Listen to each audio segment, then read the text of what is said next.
Bonjour, mon nom est Sophie Marchand du CFO Masqué et aujourd'hui j'aimerais vous présenter une capsule sur les tableaux croisés dynamiques dans Excel et plus précisément sur la fonctionnalité groupée.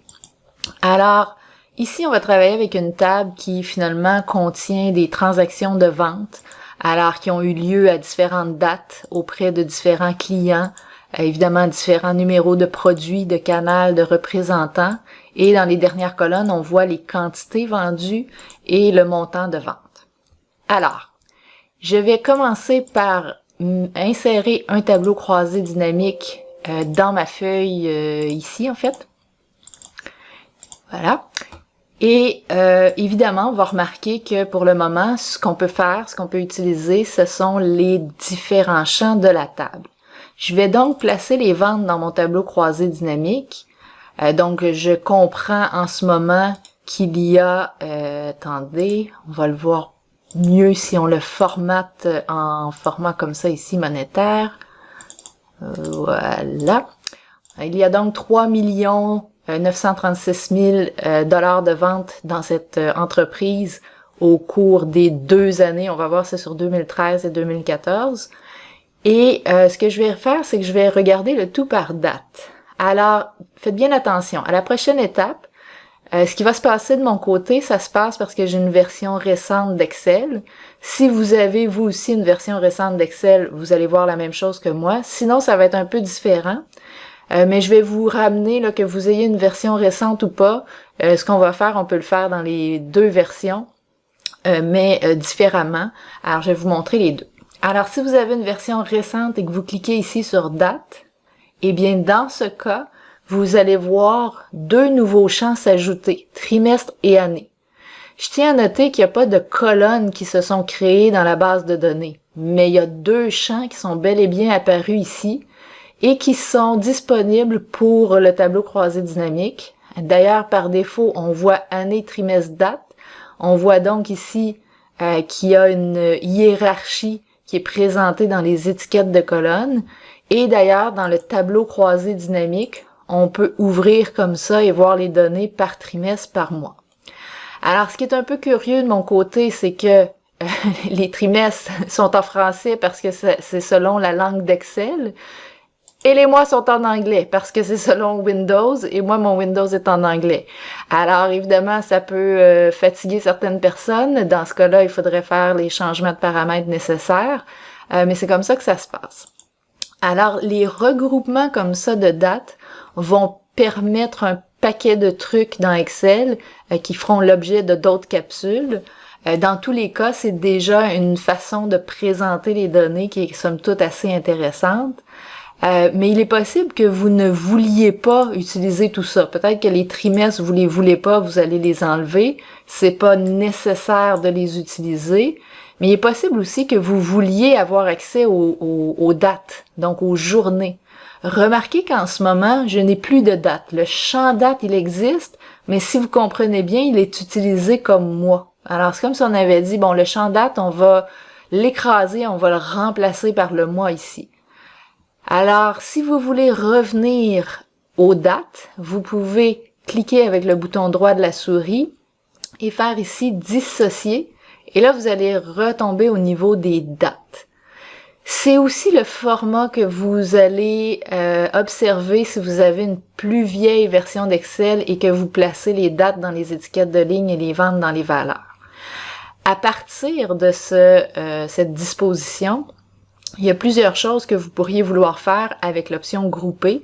Alors, dissocier, dans le fond, c'est l'inverse de grouper, c'est ce qu'on vient de faire. On pourrait à nouveau grouper. Alors, je pourrais cliquer bouton de droit grouper et remettre mois, trimestre, année comme tantôt.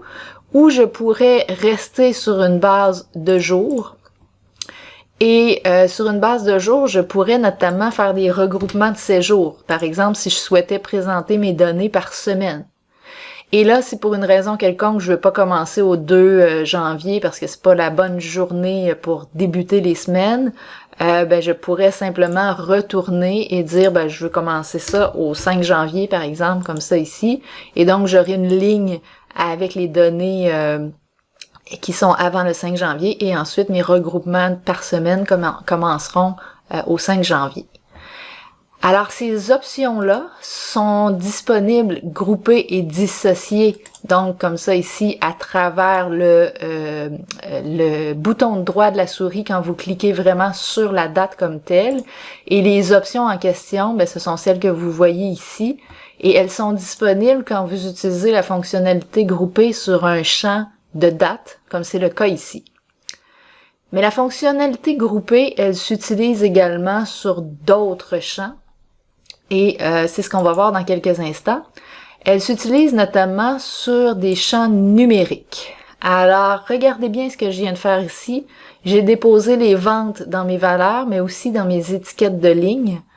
Et donc, ce que c'est en train de dire ici, c'est que j'ai fait pour 9632 $ de vente à 224 $. Donc, si je divise les deux, je vais avoir le nombre de transactions que j'ai fait à 224 $.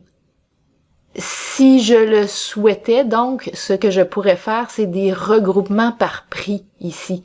Alors, par dollar de vente de transaction. Alors, si je clique bouton droit grouper, je pourrais, par exemple, commencer, on va dire, supposons que ça commence à 200, puis on va dire jusqu'à 6000, puis on va dire par groupe de 500. Là, ça se balance pas, mais on verra bien.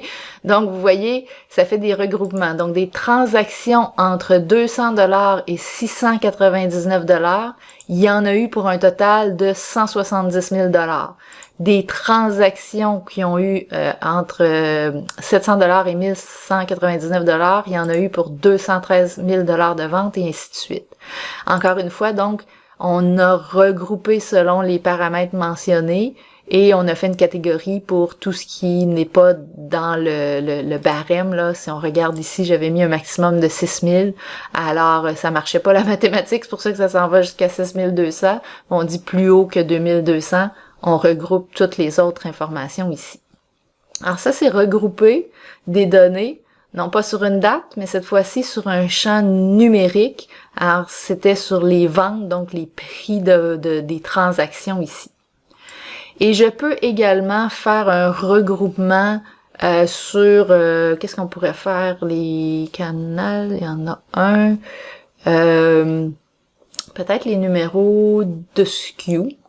Alors, si je mets les numéros de SKU dans les étiquettes de ligne, il y a peut-être une logique dans les numéros de SKU et peut-être que je voudrais les regrouper.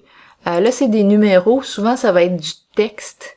Et si je veux donc regrouper des différents SKU ou différents éléments de texte, par exemple, je sais pas, 6, 14, 20 et 21, ce sont 4 numéros de SKU finalement, que c'est à peu près le même produit, mais avec quelques caractéristiques différentes. J'aimerais les regrouper. Alors, je clique sur les 4, bouton de droit, grouper. Ça me fait un groupe comme ça ici, que je pourrais renommer non affectueux comme ça ici. Et si par la suite, je veux faire d'autres regroupements, là, vous voyez que chacun tombe dans sa propre catégorie, mais peut-être qu'après ça, je veux regrouper 8, 12, 16, 8, 12, 16 et 17. Je vais cliquer bouton de droit grouper et on va voir ça fait un autre groupement que je pourrais renommer là également. Alors ça, c'est des groupements plus manuels. Normalement, on va les effectuer sur des étiquettes de ligne qui sont du texte ou exceptionnellement comme ici des chiffres qui sont des numéros de SKU. Et les deux autres options, je rappelle, c'était de grouper des dates et de grouper des valeurs. Alors ça, c'est assez intéressant parce que ça nous permet de travailler nos données vraiment de différentes façons et d'avoir une meilleure visibilité donc sur ces données-là.